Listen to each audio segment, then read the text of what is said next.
जय हिंद दोस्तों, कैसे सब लोग। उम्मीद करता हूँ सभी मस्त होंगे, अपने शिक्षण कार्य में व्यस्त होंगे। स्वागत है आप सभी का सीडेट 15 दिसंबर 2024 के एग्जाम में। और आज हम फिर से करने वाले एसएसटी ने सामाजिक विज्ञान के मोस्ट और इम्पॉर्टेंट क्वेश्चन, जो कि हम संपूर्ण एसएसटी कवर कर रहे हैं। क्लास भी आज 47 है। इसके पहले जो भी क्लास हुई है, जो भी स्टूडेंट नहीं देखे हैं वह जाकर देख लें। चैनल की प्लेलिस्ट में सारी वीडियो पड़ी हुई है। चैनल पर जो भी नए हैं, चैनल को सब्सक्राइब कर लीजिए। चलिए चलते हैं क्वेश्चन की तरफ। और आज का पहला क्वेश्चन है, भूमि उपयोग के संदर्भ में ए और बी कथनों पर विचार कीजिए और सही उत्तर का चयन कीजिए। कथन ए है, भूमि उपयोग से आशय भूमि का केवल कृषि और वन के लिए उपयोग है। कथन बी है, भूमि उपयोग मुख्यतः अपनी स्थलाकृत के द्वारा निर्धारित होती है। ऑप्शन है ए गलत है और बी सही है। ए और बी दोनों सही है, ए और बी दोनों गलत है। ए सही है, बी गलत है। तो कौन सा ऑप्शन राइट होगा? क्वेश्चन को ध्यानपूर्वक पढ़िए, बताइए इन चारों ऑप्शन में से कौन सा ऑप्शन राइट होगा।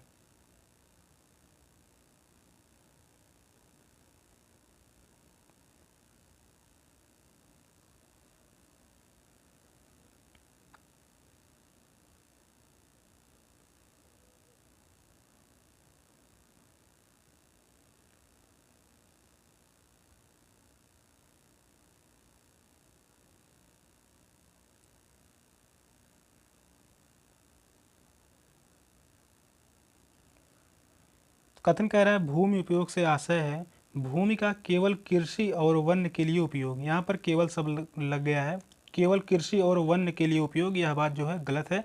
भूमि उपयोग मुख्यतः अपने स्थलाकृत के द्वारा निर्धारित होती है, यह बात भी गलत है। दोनों ही कथन गलत हैं। तो इस क्वेश्चन का राइट आंसर होगा ऑप्शन सी।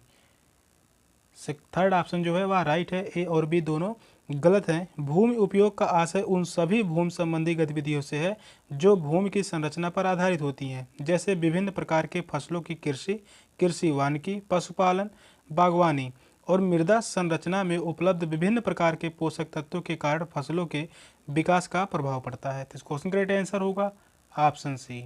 नेक्स्ट क्वेश्चन है, रक्षक मेखलाएं मदद करती हैं मृदा में नमी बनाए रखने में, मृदा के ऊपर से जल के प्रवाह को मंद करने में, अवनलिकाओं को बनने से रोकने और मृदा क्षय को बचाने में, पवन की गति को रोकथाम कर मृदा आवरण के संरक्षण में। तो कौन सा ऑप्शन सही होगा? तो आपसे बताइए इन चारों ऑप्शन में से कौन सा ऑप्शन राइट होगा। यह क्वेश्चन जो है इंपॉर्टेंट है। और क्वेश्चन कह रहा है रक्षक मेखलाएं मदद करती हैं।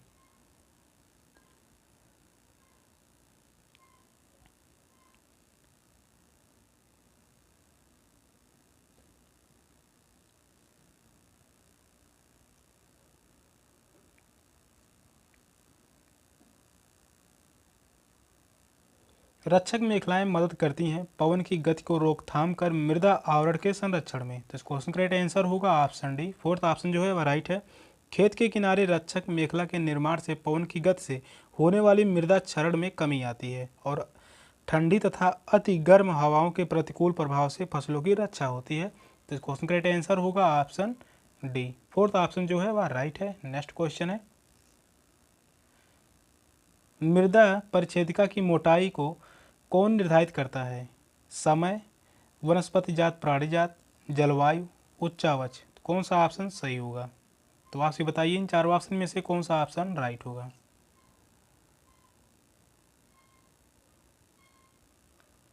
क्वेश्चन कह रहा है मृदा परिच्छेदिका की मोटाई को कौन निर्धारित करता है?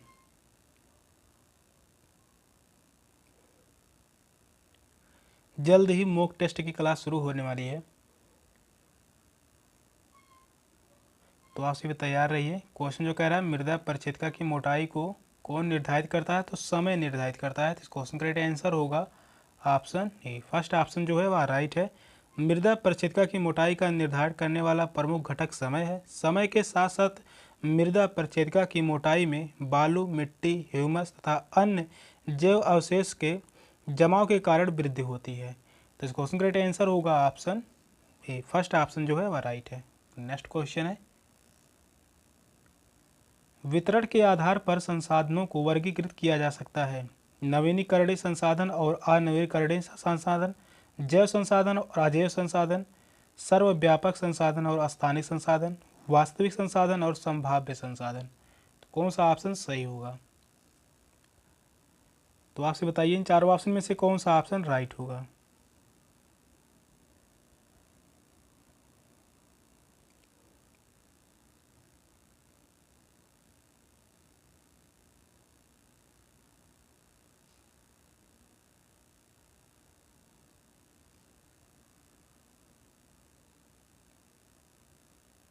तो इस क्वेश्चन का राइट आंसर होगा ऑप्शन सी, सर्वव्यापक संसाधन और अस्थानिक संसाधन। थर्ड ऑप्शन जो है वह राइट है। वितरण के आधार पर संसाधनों को सर्वव्यापक तथा स्थानिक संसाधनों में वर्गीकृत किया जा सकता है। सर्वव्यापक संसाधनों में सम्मिलित है जल हो गया। सर्वव्यापक संसाधन में क्या क्या सम्मिलित है? तो वह हो गया जल, जल हो गया, वायु हो गया, वायु के साथ सूर्य, सूर्य का प्रकाश,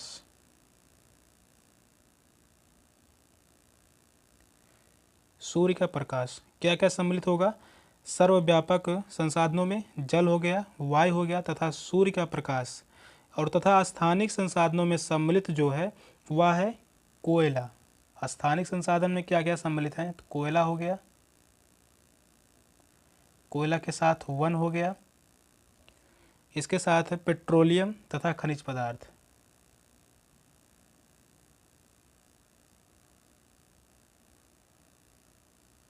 पेट्रोलियम तथा खनिज पदार्थ।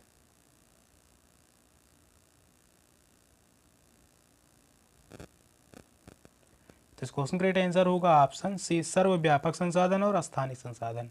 नेक्स्ट क्वेश्चन है, विविध समाज के संदर्भ में निम्नलिखित कथनों में से कौन सा कथन सही है जिसमें संस्कृत और सत्ता में विभिन्नताएं मिलती हों, जिसमें भाषा, धर्म और संस्कृत में समानताएं होती हों, जिसमें भाषा, संस्कृत और धर्म की विभिन्नताएं और समानताएं पाई जाती हों। वह समाज जिसमें भाषा, धर्म और संस्कृत में विभिन्नताएं और असमानताएं पाई जाती हों। कौन सा ऑप्शन राइट होगा? तो आपसे बताइए इन चारों ऑप्शन में से कौन सा ऑप्शन सही होगा।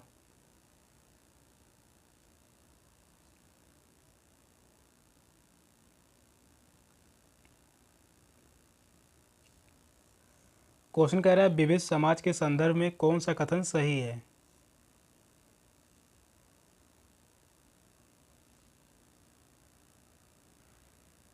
जिसमें भाषा, संस्कृत और धर्म में विभिन्नताएं और समानताएं पाई जाती हों। तो इस क्वेश्चन का राइट आंसर होगा ऑप्शन सी। विविध समाज का आशय ऐसे समाज से है जिसमें भाषा, संस्कृत तथा धर्म में विभिन्नता तथा समानता पाई जाती हो। तो इस क्वेश्चन का राइट आंसर होगा ऑप्शन सी। नेक्स्ट क्वेश्चन है, निम्नलिखित कथनों में से कौन सा लिंग यानी जेंडर रूढ़िबद्ध धारणा को चुनौती देता है? महिलाएं फैशन प्रस्त होती हैं, महिलाएं जिम्मेवार वाहन चालक होती हैं, महिलाएं पालन पोषण करने वाली होती हैं, महिलाएं बहुत भावुक होती हैं। तो कौन सा ऑप्शन सही होगा? तो आपसे बताइए इन चार ऑप्शन में से कौन सा ऑप्शन सही होगा।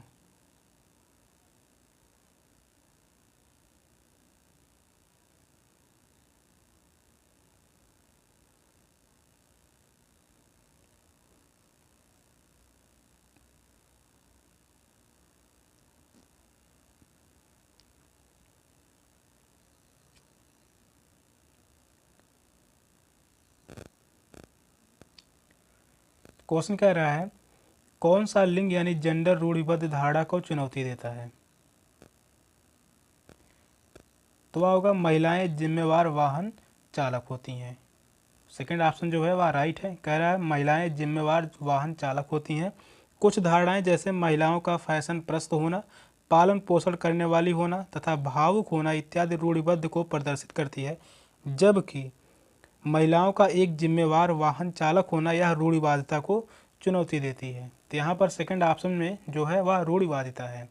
नेक्स्ट क्वेश्चन है, नारी मताधिकार आंदोलनकारियों की निम्नलिखित में से कौन सा मुख्य मांग है? महिलाओं के लिए नौकरशाही भूमिका का अधिकार, धनी महिलाओं के लिए वयस्क मताधिकार, श्रम वर्ग के वयस्क मताधिकार, महिलाओं के लिए मताधिकार। तो कौन सा ऑप्शन राइट होगा? तो बताइए सभी चारों ऑप्शन में से कौन सा ऑप्शन सही होगा।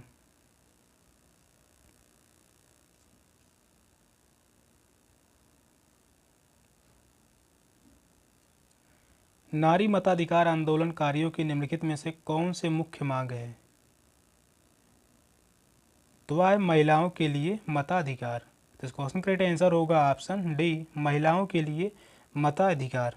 नारी मताधिकार आंदोलनकारियों की प्रमुख जो मांग है वह है महिलाओं के लिए मताधिकार। नेक्स्ट क्वेश्चन है,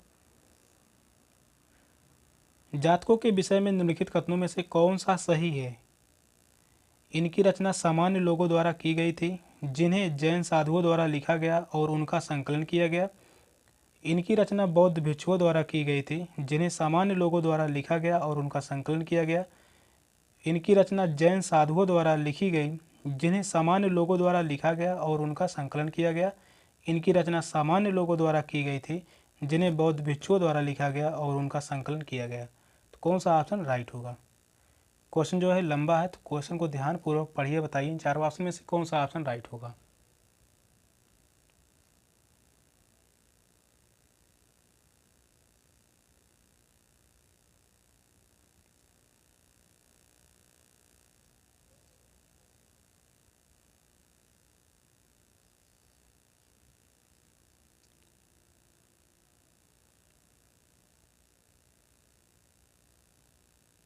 क्वेश्चन कह रहा है जातकों के विषय में निम्नलिखित कथनों में से कौन सा सही है?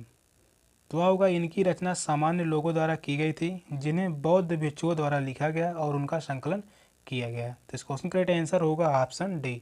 जातकों की रचना सामान्य लोगों द्वारा की गई थी, जिन्हें बौद्ध भिक्षुओं द्वारा लिखा गया तथा संकलन किया गया। इसमें भगवान बुद्ध के पूर्व जन्म की लोकप्रिय कहानियों का उल्लेख है। इसमें जो है भगवान बुद्ध के पुनर्जन्म की लोकप्रिय कहानियों का उल्लेख किया गया है। ये मुख्यतः पाली भाषा में लिखी गई थी। किस भाषा में लिखी गई थी यह पूछा है, तो पाली भाषा में।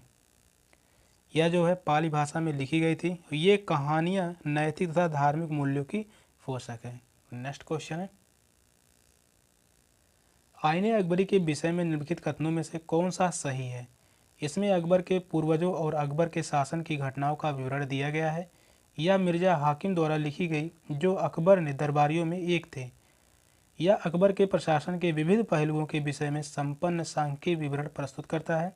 फोर्थ ऑप्शन है, यह अकबरनामा शीर्षक के अंतर्गत अकबर के शासनकाल के इतिहास की 3 जिल्दों में से पहली जिल्द है। तो कौन सा ऑप्शन राइट होगा? तो आपसे बताइए इन चारों ऑप्शन में से कौन सा ऑप्शन सही होगा।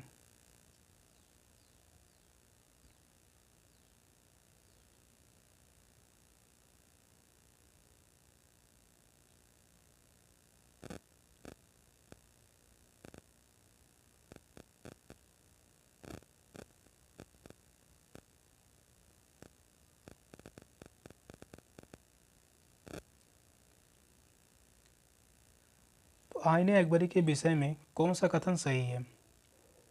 तो यह अकबर के प्रशासन के विविध पहलुओं के विषय में संपन्न सांख्यिक विवरण प्रस्तुत करता है। तो इस क्वेश्चन का राइट आंसर होगा ऑप्शन सी। थर्ड ऑप्शन जो है वह राइट है। आईने अकबरी अबुल फजल द्वारा रचित अकबरनामा का ही एक भाग है। किसके द्वारा लिखा गया था आईने अकबरी? तो वह अबुल फजल के द्वारा, अबुल फजल के द्वारा लिखा गया था आईने अकबरी। इसमें प्रत्येक सूबों, जिलों तथा फरगनों का सांख्यिकीय आंकड़े उल्लिखित हैं। यह ग्रंथ अकबरकालीन राजनीतिक, आर्थिक तथा सामाजिक स्थितियों के अध्ययन हेतु तथ्य प्रस्तुत करता है। तो इस क्वेश्चन का राइट आंसर होगा ऑप्शन सी। नेक्स्ट क्वेश्चन है, निम्नलिखित में से किसने अपनी कृतियों में भी शामिल करते हुए बाबा गुरु नानक की रचनाओं को गुरुमुखी में संकलित किया? गुरु अंगद, गुरु अर्जुन, गुरु तेग बहादुर, गुरु गोविंद सिंह। कौन सा ऑप्शन राइट होगा? तो आपसे बताइए इन चारों ऑप्शन में से कौन सा ऑप्शन सही होगा।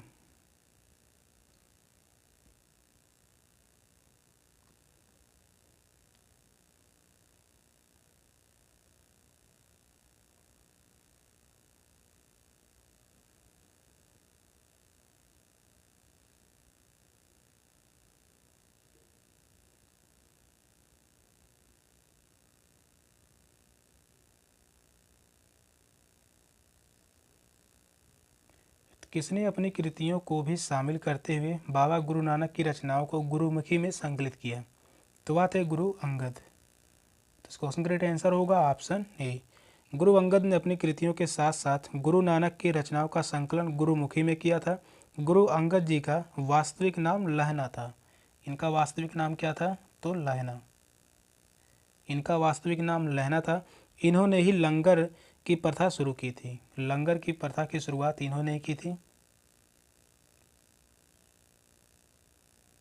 लंगर की प्रथा की शुरुआत गुरु अंगद देव ने ही की थी। तो इस क्वेश्चन का राइट आंसर होगा ऑप्शन ए। नेक्स्ट क्वेश्चन है, एथोनियन लोकतंत्र की निम्नलिखित में से कौन सी एक विशेषता नहीं थी? सभी नागरिकों को सेना व नौसेना में अपनी सेवाएं देनी होती थी। मामलों के निर्णयों के लिए आयोजित की गई सभाओं में सभी नागरिक उपस्थित होते थे। कई पदों पर नियुक्तियां लॉटरी के माध्यम से की जाती थी। फोर्थ ऑप्शन है 30 से अधिक उम्र के उन सभी पुरुषों और महिलाओं को पूर्ण नागरिकता प्राप्त थी जो दास नहीं थे। तो कौन सा ऑप्शन सही होगा? तो आपसे बताइए इन चारों ऑप्शन में से कौन सा ऑप्शन राइट होगा?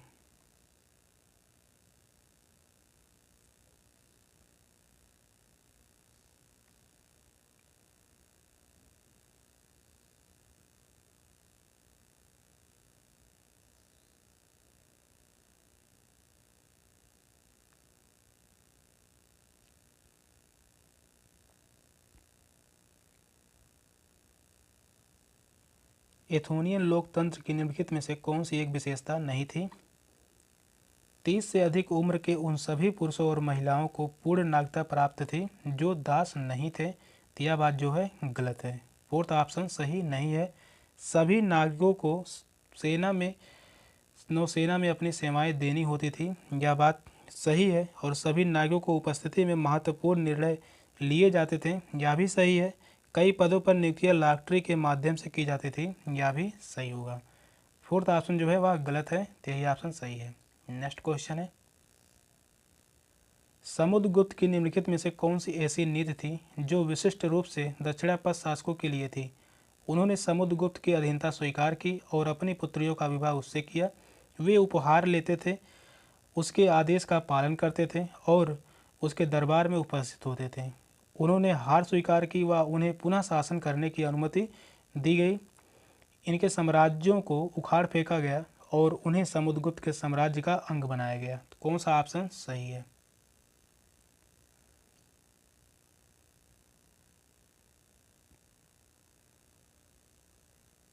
बताइए सभी चारों ऑप्शन में से कौन सा ऑप्शन राइट होगा? क्वेश्चन कह रहा है समुद्रगुप्त की निम्नलिखित में से कौन सी ऐसी नीति थी जो विशिष्ट रूप से दक्षिणापथ शासकों के लिए थी?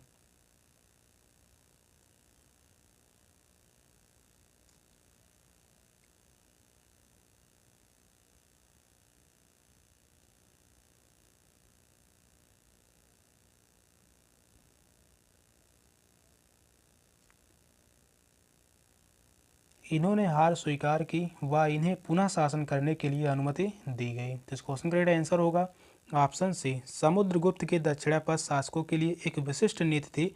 युद्ध में हार स्वीकार करने के उपरांत उन्होंने शासकों को पुनः शासन करने की अनुमति प्रदान की। तो इस क्वेश्चन का राइट आंसर होगा ऑप्शन सी। नेक्स्ट क्वेश्चन है, 18वीं शताब्दी के अंतिम चरण में मुंबई, मद्रास और बंगाल प्रेसिडेंट का विकास ईस्ट इंडिया कंपनी के किन व्यापारिक केंद्रों से हुआ? नागपुर, मदुरई, दिल्ली, पुणे, मद्रास, कलकत्ता, सूरत, मदुरई, दिल्ली, सूरत, मद्रास, कलकत्ता। कौन सा ऑप्शन सही होगा?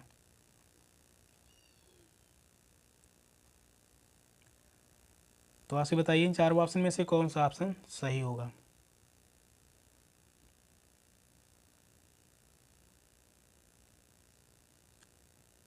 क्वेश्चन कर रहा है 18वीं शताब्दी के अंतिम चरण में मुंबई, मद्रास और बंगाल प्रेसिडेंट का विकास ईस्ट इंडिया कंपनी के किन व्यापारिक केंद्रों से हुआ?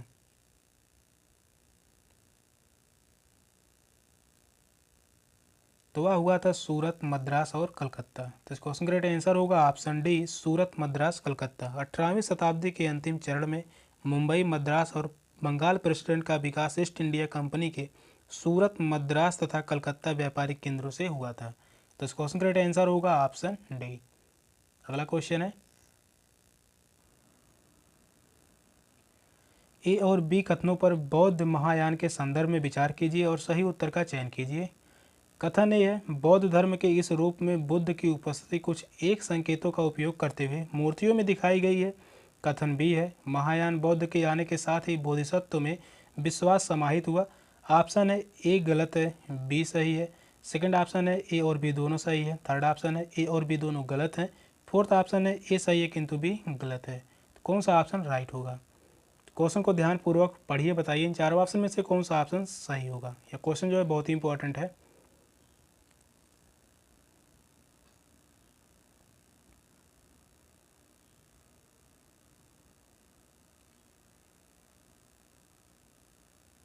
पहला कथन कह रहा है बौद्ध धर्म के इस रूप में बुद्ध की उपस्थिति कुछ एक संकेतों का उपयोग करते हुए मूर्तियों में दिखाई गई है। यह बात जो है गलत है। महायान बौद्ध के आने के साथ ही बोधिसत्व में विश्वास समाहित हुआ, यह बात सही है। पहला गलत है, दूसरा कथन सही है। तो इस क्वेश्चन का राइट आंसर होगा ऑप्शन ए। फर्स्ट ऑप्शन जो है वह राइट है, ए गलत है किंतु बी सही है। महायान में महात्मा बुद्ध को देवता के रूप में स्वीकार किया गया है और बोधिसत्व में आस्था रखी जाती है। यह बुद्ध के प्रति विश्वास तथा भक्ति पर बल देता है। तो इस क्वेश्चन का राइट आंसर होगा ऑप्शन ए। नेक्स्ट क्वेश्चन है, सूफी संत के मकबरे को जाना जाता है ईदगाह के नाम से, गुल फरोशाह के नाम से, दरगाह के नाम से, खानकाह के नाम से। तो कौन सा ऑप्शन राइट होगा? तो आपसे बताइए इन चारों ऑप्शन में से कौन सा ऑप्शन सही होगा। या क्वेश्चन जो है यह भी इंपॉर्टेंट है। क्वेश्चन कह रहा है सूफी संत के मकबरे को जाना जाता है, किस नाम से जाना जाता है?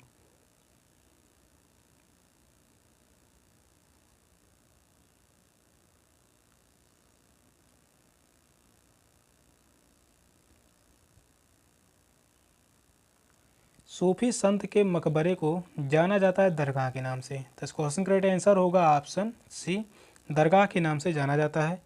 सूफी संत के मकबरे को दरगाह कहा जाता है। यह एक सूफी इस्लामी पवित्र स्थान होता है। यह एक सूफी इस्लामी पवित्र स्थान होता है। सूफी इस्लामी पवित्र स्थान होता है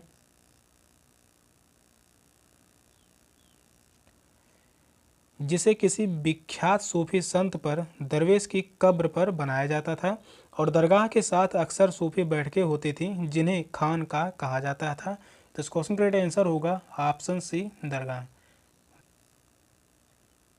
सेशन का लास्ट क्वेश्चन था। क्वेश्चन कैसे लगे कमेंट में जरूर बताइएगा। चैनल पर नए हैं चैनल को सब्सक्राइब कर लीजिए। मिलते हैं फिर अगली क्लास में, तब तक के लिए बाय बाय, टेक केयर, जय हिंद।